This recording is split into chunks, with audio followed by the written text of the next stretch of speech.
So I want to read you a comment. This came in today. It says, I live in California, wish I could move, and I lost count of the Dem voters I've talked to who hate all these Dem policies, but stubbornly keep voting for what they hate. They complain about the high cost of living, high taxes, high gas prices, high crime, open borders, dumb regulations, piss poor job opportunities, etc., etc., etc. Yet they keep voting for it. And yes, I've even talked to many who plan on moving to red states because of the better way of life, where they all promise to keep voting blue no matter what. So you guys all know that Trump held a rally in Miami yesterday, and a lot of California transplants wind up in Florida. Help me make that make sense. The idea of moving from a blue state because you hate how it's become to a red state because you love what it's like, to then vote blue to turn it into what you hate. Now, how many of y'all thought that Donald Trump was finally going to announce his VP at the rally in Miami? And how many of you got fired up by Byron Donalds' speech before Donald Trump came out? Is it down to these two, Marco Rubio and Byron Donalds? Because we know it's not Nikki Haley. She wasn't even invited to the RNC, but she did release all her delegates to support and vote for Trump. But could it be Marco Rubio or could it be Byron Donalds, considering they all live in the state of Florida? Now, and hear me out. What if he throws us for a complete 180 and Democrat turned independent Tulsi Gabbard ends up being his pick?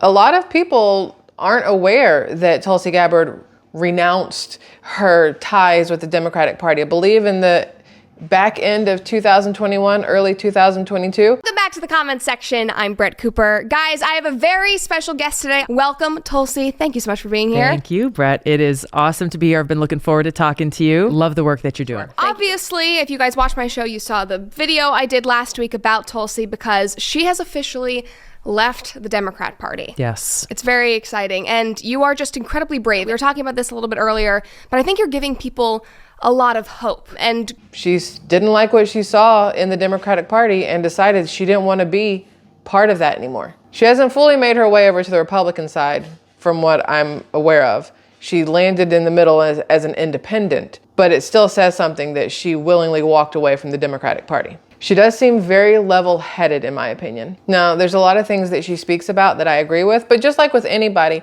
there's also things I don't agree with. I forgot one more. What do you guys think about Matt Gaetz as a possible Donald Trump VP selection? But he too is Florida. So what I'm hearing is Florida produces really good politicians. So getting back to that comment from, I didn't even say the gentleman's name. Getting back to that comment from Paranoid70, which it's a funny name, I like it, Paranoid70. It's interesting to me how many Democrats will bitch and moan about the state of their state or their city or their county or even the country, and then willingly continue to vote for it. The definition of insanity is doing the same thing over and over again and expecting different results. You can't continue voting for the Democrats that you don't like their policies. And why, y'all, why? I need to understand. Would you leave a state you don't like because of what the Democrats have done to it to go to a state that you like because of how the Republicans are running it and then want to turn it blue? It doesn't make sense to me, because then where are you going to go if all you do is bop around to every state in the country and try to turn it blue, a whole blue country? There's nowhere left. Then the whole place is a shithole. Doesn't make sense to me. But anyways, Trump did challenge Biden to a second debate. One-on-one, no moderator, no muted microphone. Basically, the gloves are coming off. Now, I do wonder if he'll do it before 4 p.m., so that maybe Biden will still have his mental capability about him. But the big question is, do you think Biden will accept the challenge? Actually, will Biden's handlers allow him to accept the challenge is the big question. Better yet, will George Clooney allow Biden to accept the challenge? Squirrel Tribe, I want to know your thoughts on all of it. Make sure you leave a comment below. Go ahead and like the video, subscribe if you want more, and I'll see you guys in the next one. Love ya. Bye.